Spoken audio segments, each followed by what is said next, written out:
الحمد لله رب العالمين والصلاة والسلام على نبينا محمد وعلى آله وأصحابه أجمعين أما بعد.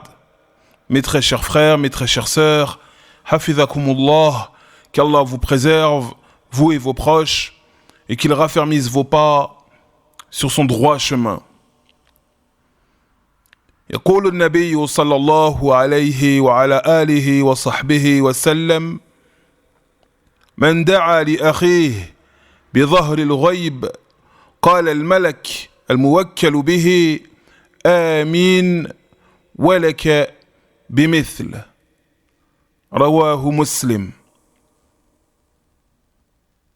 Le prophète Mohammed sallallahu alayhi wa sallam a dit: quiconque invoque Allah en faveur de son frère en son absence, l'ange qui est chargé de lui dit Amin, et pour toi la même chose.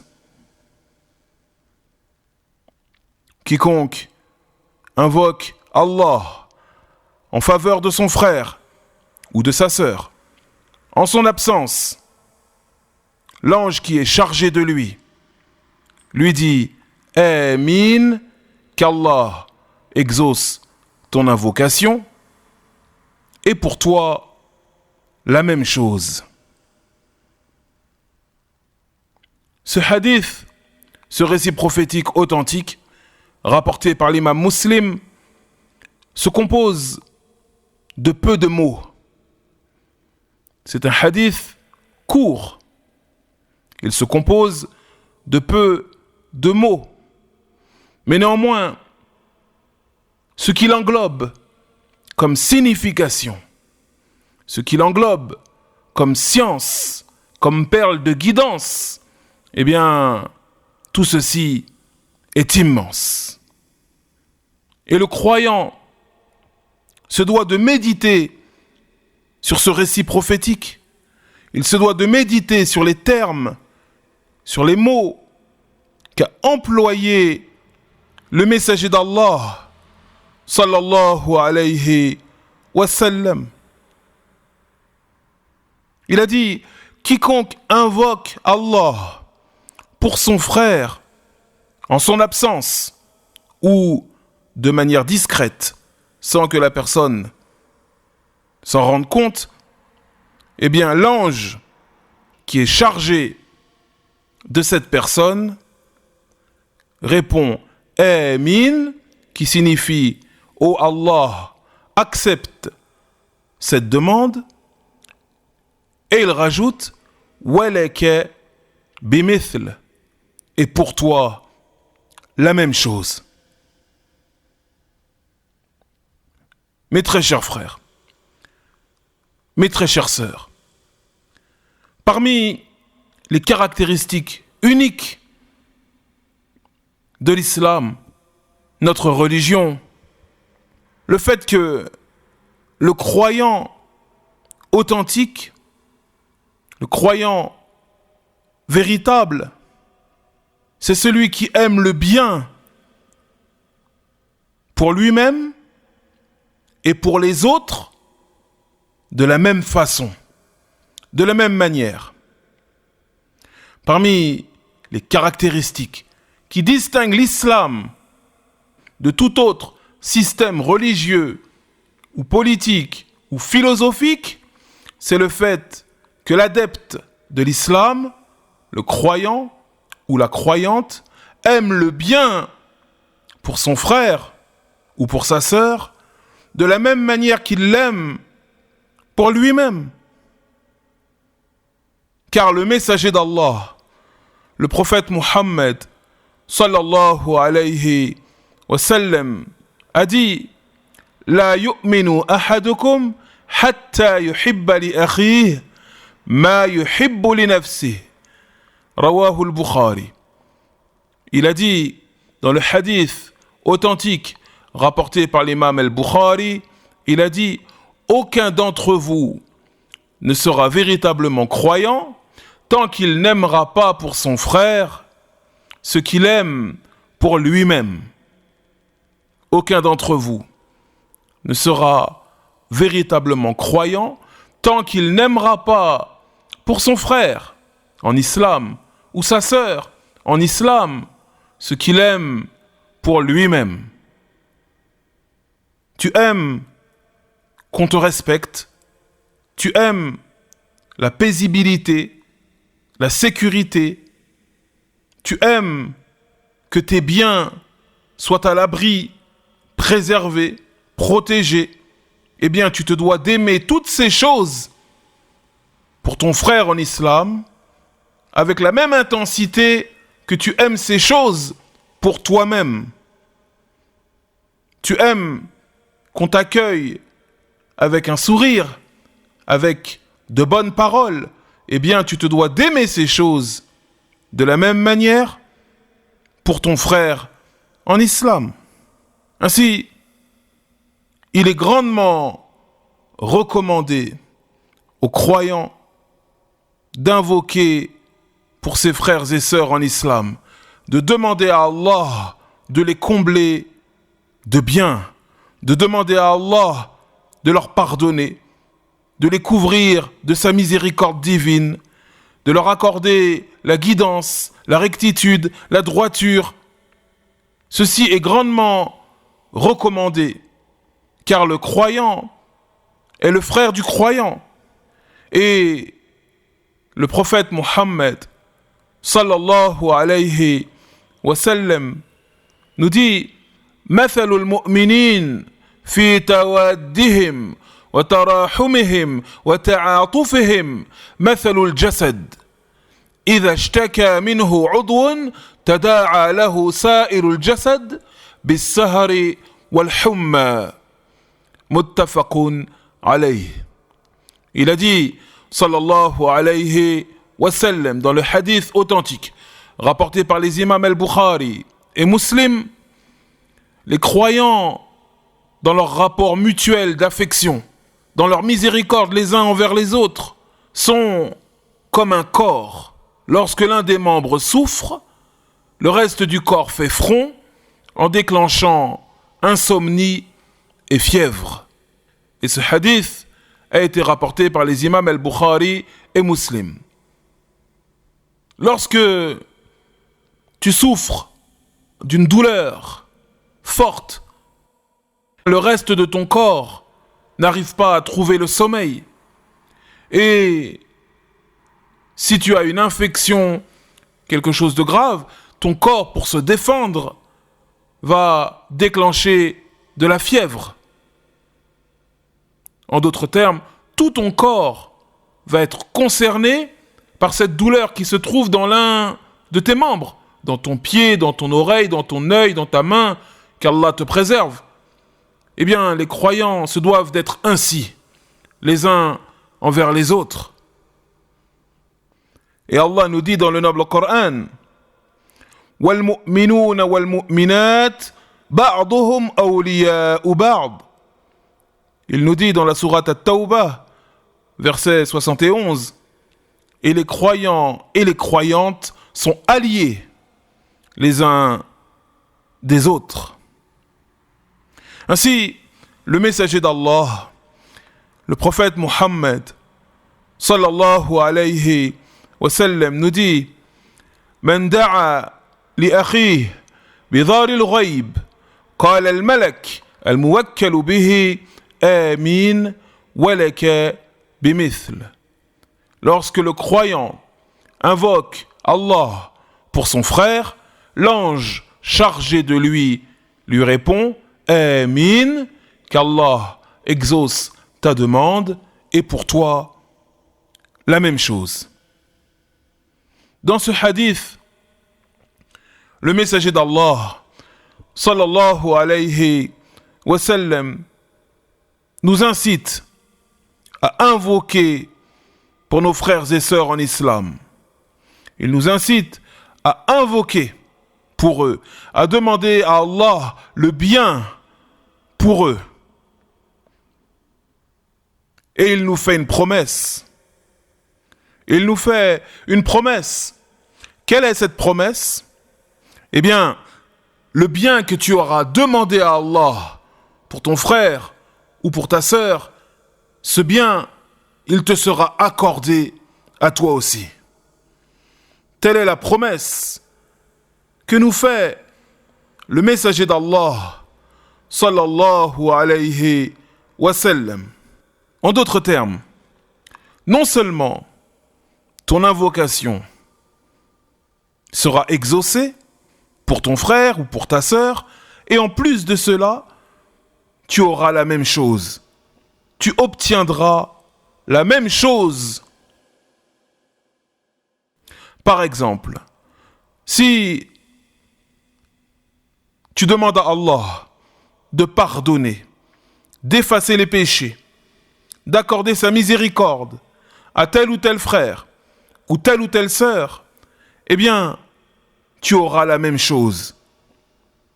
Si tu demandes à Allah de faciliter à tel ou tel frère ou à telle ou telle sœur, de multiplier les œuvres pieuses, de multiplier les aumônes, de multiplier les prières non obligatoires, de multiplier la lecture du noble Coran, eh bien, tu auras la même chose.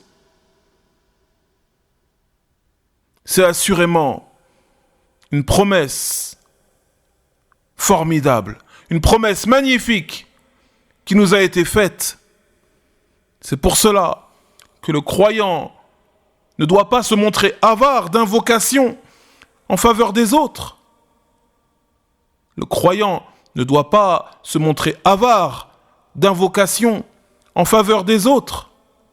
Tu marches dans la rue, tu vois au loin un frère que tu connais ou que tu ne connais pas. Invoque Allah pour lui en toute sincérité, en toute humilité. Et tu auras la même chose. Et en plus de cela, ce sera la preuve que véritablement tu as de l'amour, tu as de la compassion, tu as de la bienveillance, de la clémence envers tes frères et sœurs. Et regardez la parole de l'imam al-Nawawi, rahimahullah, qui nous dit « Kana ba'du salaf » إذا أراد أن يدعو لنفسه يدعو لأخيه المسلم بتلك الدعوة لأنها تستجاب ويحصل له مثلها. Il nous dit dans son commentaire du Sahih Muslim, l'imam al-Nawawi nous dit c'est pour cela que parmi les pieux prédécesseurs, certains, lorsqu'ils voulaient invoquer Allah, lorsqu'ils voulaient demander une chose à Allah, ils la demandaient pour l'un de leurs frères en islam, car ils savaient que cette invocation serait exaucée et qu'ils auraient pour eux la même chose que ce qu'ils auraient demandé pour autrui. Et regarde nos pieux prédécesseurs, les compagnons du prophète Mohammed, sallallahu alayhi wa sallam.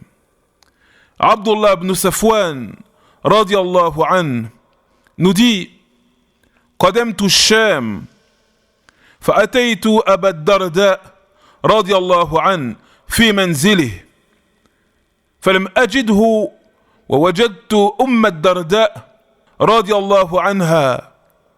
Donc, Abdullah ibn Safwan nous dit « Je me suis rendu dans le Chem. » Le Chem, c'est la région qui englobe la Syrie, le Liban, la Jordanie de nos jours.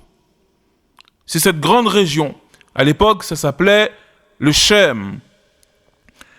Et il nous dit qu'il a voyagé donc pour rendre visite à Abu Darda, qui était le père de son épouse. Et il n'a pas trouvé Abu Darda chez lui, mais il a trouvé Darda, sa belle-mère, la mère de son épouse. Et elle lui a dit « Aturidu al-hajj هذا العام؟ فقلت نعم. قالت فادعوا الله لنا بخير فإن النبي صلى الله عليه وسلم يقول دعوة المرء المسلم لأخيه بظهر الغيب مستجابة عند رأسه ملك موكل كلما دعا لأخيه بخير قال الملك الموكل به آمين ولك بمثل. رواه Muslim. Elle lui a dit, est-ce que tu envisages de faire le pèlerinage cette année? Et il a répondu, oui.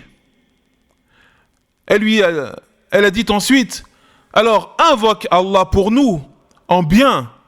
Demande à Allah du bien pour nous. Car certes, le messager d'Allah, sallallahu alayhi wa sallam, kana yaqul, disait, l'invocation du musulman en faveur de son frère, en son absence ou en secret, est exaucée. Auprès de lui se trouve un ange qui est chargé de lui, et à chaque fois qu'il invoque pour son frère, en bien, eh bien l'ange qui est chargé de lui répond « Amin, walaka bimithl » « Amin, qu'Allah exauce ta demande, et pour toi, la même chose. » Et ce hadith a été rapporté par l'imam Muslim. Ainsi, on voit que cette sunnah, cette tradition prophétique, elle est bénéfique pour celui qui demande et celui en faveur de qui on demande à Allah. Celui qui invoque Allah, cette invocation lui est bénéfique, et celui pour qui on a invoqué, cette invocation est bénéfique.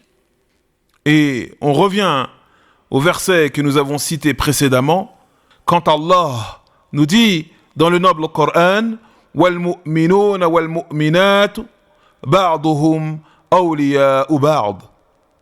Et les croyants et les croyantes sont alliés les uns des autres.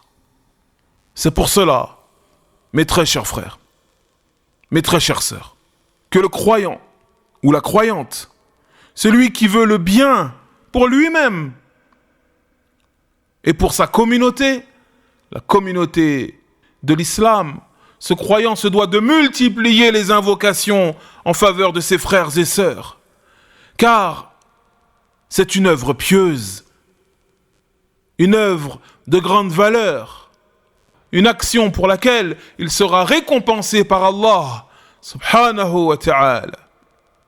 C'est une œuvre de bienfaisance, une œuvre qui montre qu'il a de la bienveillance, de la compassion, de la clémence, de l'amour pour ses frères et sœurs en islam.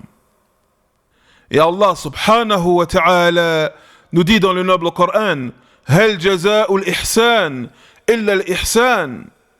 Il nous dit dans la sourate Ar-Rahman, la sourate le tout miséricordieux, y a-t-il pour la bienfaisance une récompense autre que la bienfaisance?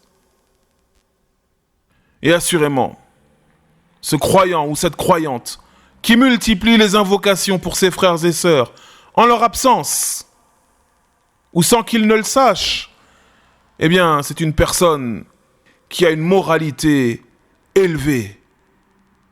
C'est la preuve qu'il a une grandeur d'âme et un comportement éminent. Aussi, toi qui m'écoutes, toi qui m'entends, mon très cher frère, ma très chère sœur, dès à présent, invoque en faveur de tes frères et sœurs en islam, en faisant preuve d'humilité, en faisant preuve de recueillement dans ton invocation. Invoque en toute sincérité et tu récolteras les fruits délicieux de cette invocation. فنسأل الله العفو والعافية في الدنيا والآخرة سبحانك اللهم وبحمدك أشهد أن لا إله إلا أنت أستغفرك وأتوب إليك. وصل اللهم على نبينا محمد وعلى آله وأصحابه أجمعين، والحمد لله رب العالمين.